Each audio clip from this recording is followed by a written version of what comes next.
tunakushukuru kwa sababu umetutendea, kwa sababu umetutendea mambo makuu. Mungu tunakushukuru kwa sababu umetutendea, kwa sababu umetutendea mambo makuu.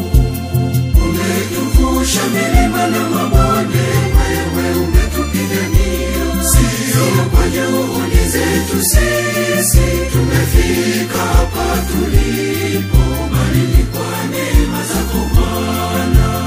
Umetuvusha milima na mabonde, wewe umetupigania. Sio kwa juhudi zetu sisi tumefika